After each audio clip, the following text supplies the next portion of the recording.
Eu quero conversar agora com Eliseu Caetano, porque, de acordo com o jornal The Washington Post, o relatório anual de direitos humanos do Departamento de Estado dos Estados Unidos tem trechos em que o presidente Donald Trump condena ou critica a atuação do governo brasileiro e também do Supremo Tribunal Federal. Traga os detalhes para a gente, Eliseu. Seja muito bem-vindo. Oi, Evandro, muito boa tarde para você, para os nossos colegas debatedores e para todo mundo que acompanha o 13 em 1. A gente fala ao vivo direto dos Estados Unidos. Aliás, o The Washington Post trouxe essa matéria de manhãzinha com exclusividade, mas agora de tarde a nossa equipe da Jovem Pan aqui nos Estados Unidos também já teve acesso ao documento. Depois olha o seu WhatsApp, Evandro, que está bem aí, viu? O relatório de direitos humanos do Departamento de Estado dos Estados Unidos destaca nele várias e sérias preocupações sobre violações de direitos no Brasil. O documento aponta execuções extrajudiciais e abusos policiais e cita exemplos que aconteceram, por exemplo, no estado de São Paulo e também no Rio Grande do Sul. Em São Paulo, eles citaram a Operação Overlord, realizada em outubro de 2024, que prendeu membros de um grupo neonazista acusado de incitar violência, refletindo aí os esforços, obviamente, para combater o antissemitismo, que cresceu, né, após os ataques do Hamas, especialmente de outubro de 2023. No Rio Grande do Sul, por exemplo, cita o caso Vladimir Oliveira, que foi torturado por policiais militares em maio de 2024, resultando na morte dele. O relatório ainda critica as restrições à liberdade de expressão e dá exemplos, como, por exemplo, em 2024, o Supremo Tribunal Federal do Brasil, que impôs multas no valor de R$50 mil por dia a empresas e indivíduos por acessarem plataformas via VPN após ordens de remoção de conteúdo. Essa medida, ainda segundo o relatório, Evandro, que incluiu a proibição temporária de VPNs, foi vista como um ataque à privacidade e também à capacidade de denunciar corrupção anonimamente. O aumento de casos de antissemitismo no Brasil também foi citado, viu? Um aumento, segundo o relatório, quase 6 vezes a mais do que do ano anterior, de 2023. Embora o relatório, não mencione nominalmente Alexandre de Moraes, presidente do STF, as ações do tribunal descritas sugerem ali uma conexão com as suas decisões. Então, ele traz esse relatório feito pelo Departamento de Estado, Evandro, alguns exemplos. O exemplo 1 foi: em 29 de julho de 2025, o Departamento de Estado sancionou Moraes por supostos abusos de direitos humanos, reforçando críticas ao judiciário brasileiro. Isso está citado lá, assim também como o presidente Luiz Inácio Lula da Silva, que foi citado algumas vezes por comparações controversas entre a situação da faixa de Gaza e o Holocausto, repudiadas pela Confederação Israelita do Brasil. Esses pontos refletem desafios persistentes no Brasil, ainda segundo o relatório, como violência policial, censura, discriminação, e exige, de acordo com o documento, atenção contínua de autoridades e também da sociedade civil. Esses foram os pontos mais fortes de trechos desse relatório do Departamento de Estado, que a nossa equipe de reportagem da Jovem Pan aqui nos Estados Unidos também teve acesso na tarde desta terça-feira. Evandro. Obrigado pelas informações, Eliseu. Ótimo trabalho aí nos Estados Unidos. Fábio Piperno, como é que você avalia o interesse e a crítica do governo em mais mais essa camada aí da relação entre Brasil e Estados Unidos? Bom, primeiro que eu acho que o deputado Eduardo Bolsonaro deveria informar melhor o Departamento de Estado americano, porque, por exemplo, as críticas à polícia de São Paulo são críticas a um aliado aí, que afinal de contas usou o boné vermelho do MAGA, e também a polícia do secretário Derrite. Puxa vida, até eles foram alvos aí dessas críticas todas.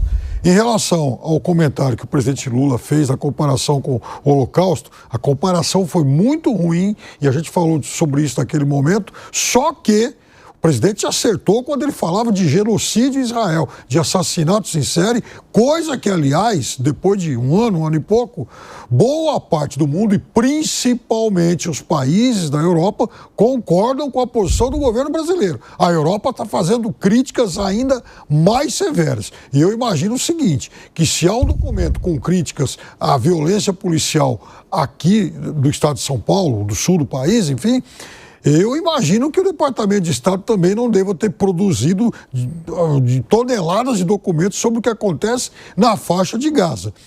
E, por fim, eu acho que, já que eles criticam, por exemplo, ações da justiça aqui do Brasil, eu tenho a impressão que o Itamaraty e o governo brasileiro também deveriam emitir aí um documento com críticas às demissões de promotores que, por exemplo, investigavam o presidente Trump, aos pedidos de prisão de deputados do Texas que não queriam votar aí a mudança no mapeamento dos distritos eleitorais. E rapidamente, Piperno, você acha que pode haver alguma reação do Brasil no caso desse documento? 20 segundos.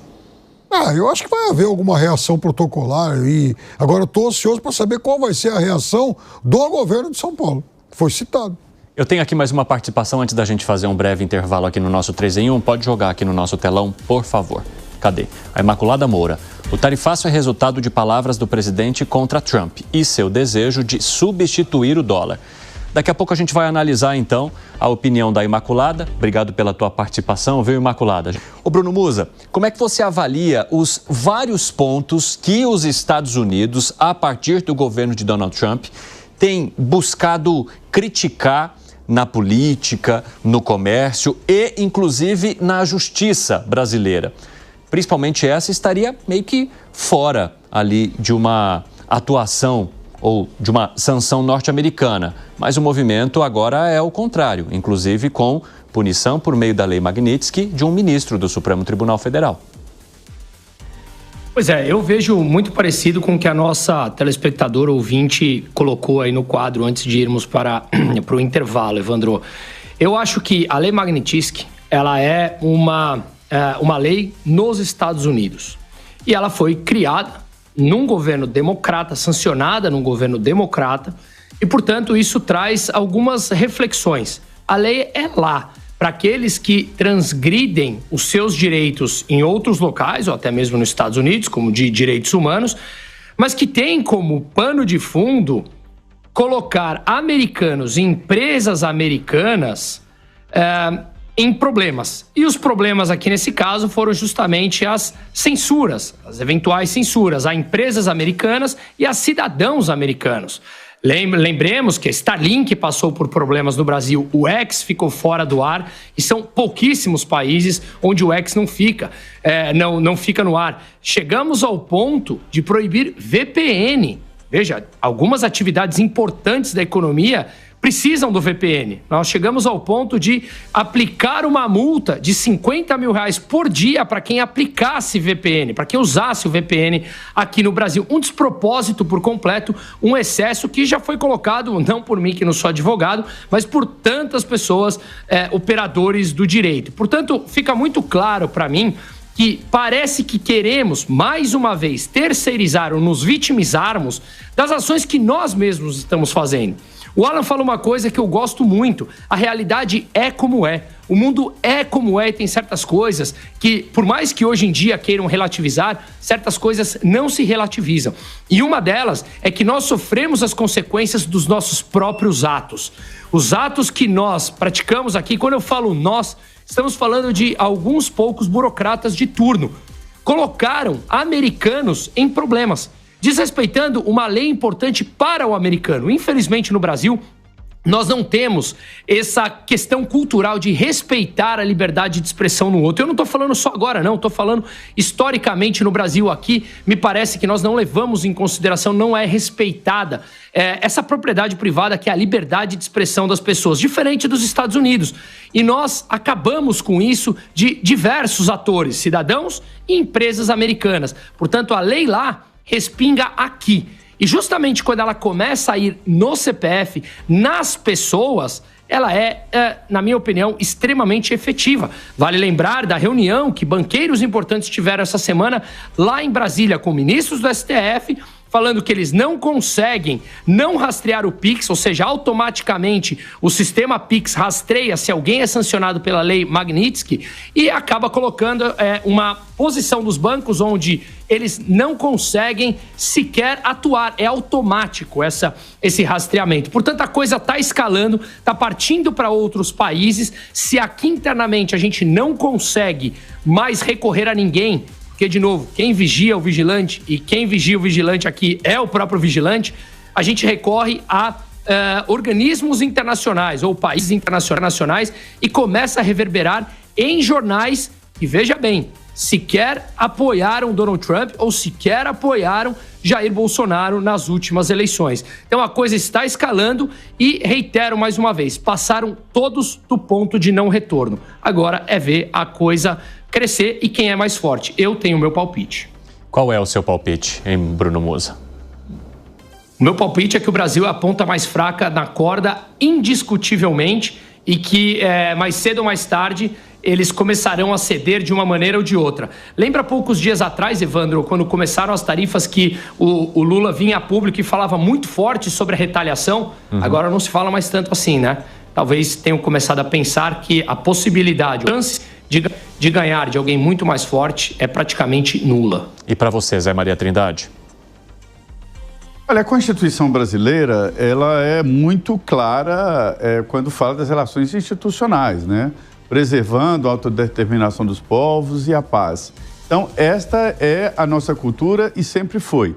É uma novidade esse desgaste internacional e principalmente com relação aos Estados Unidos. Já houve momentos tensos de suspensão até de acordos militares e tal, mas esse momento é complexo porque o presidente dos Estados Unidos recebe um relatório mostrando ali de que o Brasil tem dificuldades.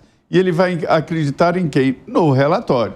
É por isso que todas as negociações estão concentradas exatamente na Casa Branca. E essas críticas não são aleatórias ou do desentendimento, como sempre, né? Sempre houve muito desentendimento, né?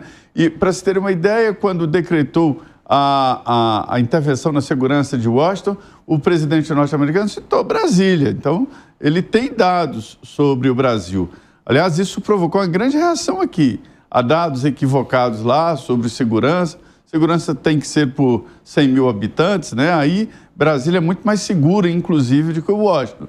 Então, assim, mas, enfim, ele tem conhecimento do Brasil e vai acreditar nesse relatório. Ou seja, aumentam as dificuldades.